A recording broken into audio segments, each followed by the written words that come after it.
Hello दोस्तों, जय श्री राम। मेरा नाम है खुशबू। मेरे चैनल @कथाएं 5 में आप सबका स्वागत है। आशा करती हूँ आप सब अच्छे होंगे, स्वस्थ होंगे। आज मैं आप सबको एक कहानी सुनाऊंगी जिसका नाम है सच्चा मन। अगर आप मेरे चैनल पर नए हैं तो सबसे पहले चैनल को सब्सक्राइब करें। चलिए कहानी शुरू करते हैं। एक बाल ग्वाल रोजाना अपनी गायों को जंगल में नदी किनारे चराने के लिए ले जाता था। जंगल में वह नित्य प्रतिदिन एक संत के योगिक क्रियाकलाप देखता था। संत आंखें और नाक बंद करके कुछ योगिक क्रियाएं करते थे। ग्वाला संत के क्रियाकलाप बड़े गौर से देखता था।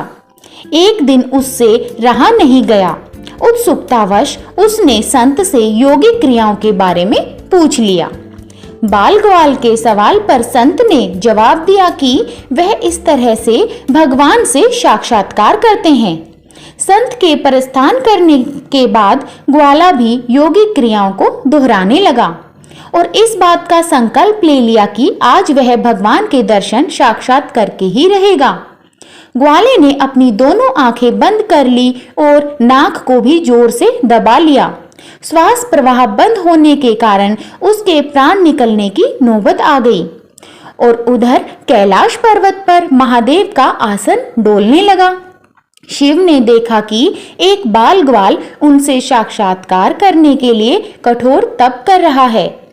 उसके हठ को देखकर शिव प्रकट हुए और बोले, वत्स, मैं तुम्हारी तपस्या से प्रसन्न हूँ और तुमको दर्शन देने आया हूँ। ग्वाले ने बंद आंखों से इशारा कर पूछा, आप कौन हो? भोलेनाथ ने कहा, मैं वही भगवान हूँ जिसके लिए तुम इतना कठोर तप कर रहे हो। ग्वाले ने आंखें खोली और सबसे पहले एक रस्सी लेकर आया। क्योंकि उसने कभी भगवान को देखा नहीं था, इसलिए उसके सामने पहचान का संकट खड़ा हो गया। उसने भगवान को पेड़ के साथ रस्सी से बांध दिया और साधु को बुलाने के लिए भागकर गया। संत तुरंत उसकी बातों पर यकीन करते हुए दौड़े हुए आए, लेकिन संत को कहीं पर भी भगवान नजर नहीं आए। संत ने बाल ग्वाल से कहा, मुझे तो कहीं नहीं दिख रहे। तब ग्वाले ने भगवान से पूछा, प्रभु, आप यदि सही में भगवान हो तो साधु महाराज को दिख क्यों नहीं रहे हो? तब भगवान ने कहा, जो भक्त छल कपट रहित सच्चे मन से मुझे याद करता है, मैं उसको दर्शन देने के लिए दौड़ा चला आता हूँ। तुमने निश्चल मन से मेरी आराधना की, अपने प्राण दांव पर लगाए और मेरे दर्शन का दृढ़ संकल्प लिया, इसलिए मुझे कैलाश से मृत्युलोक में तुमको दर्शन देने के लिए आना ही पड़ा। जबकि साधु के आचरण में इन सभी बातों का अभी अभाव है। वह रोजाना के क्रियाकलाप करते हैं, लेकिन उनके मन में अभी भटकाव है। इसलिए मैं तुमको तो दिखाई दे रहा हूँ, लेकिन संत को नहीं।